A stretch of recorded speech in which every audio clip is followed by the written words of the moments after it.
ఇంద్ర ఇంద్రసేనారెడ్డి అని అంటుంటేనే ఒళ్ళు గగురు పొడుస్తుంది, రోమాలు లెక్కపరుచుకుంటున్నాయి. అది పవర్ ఆఫ్ ఇంద్ర. అలాంటి పవర్ఫుల్ సినిమా, పెద్ద సక్సెస్ సాధించిన సినిమా ఇంద్ర. అంతటి ప్రజాదరణ పొందడానికి ప్రధానమైన కారణం ఆ చిత్ర కథ. అలాగే ఆ చిత్రానికి పనిచేసిన ప్రతి ఒక్కరూ ఎంతో ఇష్టంతో కష్టపడి మరెంతో శ్రద్ధాశక్తులతో పనిచేశారు. ముఖ్యంగా మనసు పెట్టి ప్రాణం పోశారు. కాబట్టి ఇప్పటికీ ఇంద్ర గురించి, ఇంద్ర అందించిన ఘన విజయం గురించి, ఆ చిత్రంలోని ఫ్రేమ్ గురించి మాట్లాడుకుంటూనే ఉన్నాం. ఏ సీన్ నుంచి మనం చూడటం మొదలుపెట్టినా సరే చివరి వరకు చూడందే అక్కడి నుంచి మనం కదలేము. అలా ఉంటుంది ఆ కథలోని పట్టు బిగు. నా చిత్రాల్లో అత్యంత సాంకేతిక విలువలు ఉన్న ఉత్తమ కమర్షియల్ చిత్రం ఇంద్ర. అందులో ఎలాంటి డౌట్ లేదు.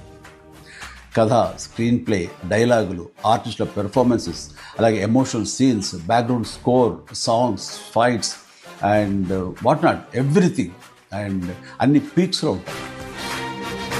ఒక మాటలో చెప్పాలంటే కమర్షియల్ చిత్రానికి పర్ఫెక్ట్ నిర్వచనం ఇంద్ర. నిర్మాణ విలువలకు ఎంతో పేరొచ్చిందంటే దానికి ప్రధానమైన కారణం వైజయంతి మూవీస్, ఆ సంస్థ అధినేత, నా అభిమాన నిర్మాత అశ్విని దత్ గారు.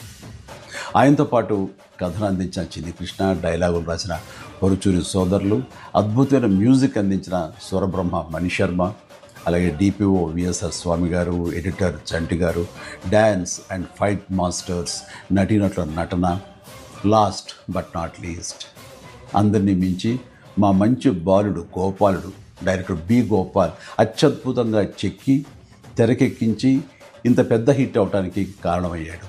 వారందరికీ నా ధన్యవాదాలు. 22 సంవత్సరాల తర్వాత మళ్ళీ ఇప్పుడు రిలీజ్ అవ్వటం నాకు ఎంతో సంతోషంగా ఉంది. జూలై 24, 2002 నాడు ఎలాంటి భావోద్వేగానికి నేను లోనయ్యానో సరిగ్గా ఇప్పుడు అలాగే లోనవుతాను. ఇది వాస్తవం. ఈ నూతన జనరేషన్కి ఈ సినిమాను పెద్ద స్క్రీన్ మీద చూపించాలన్న ఆలోచన వచ్చి నా పుట్టినరోజు నాడు గిఫ్ట్గా అందిస్తున్న స్వప్న దత్తుకి, అలాగే తన సోదరి ప్రియాంక దత్తుకి నేను ప్రత్యేకించి నా హృదయపూర్వక అభినందనలు తెలియజేస్తున్నాను. చూడబోయే మీకు కూడా పూర్తి ఎంటర్టైన్మెంట్ గ్యారంటీ అని చెబుతూ సెలవు తీసుకుంటున్నాను. Please enjoy. జై హింద్.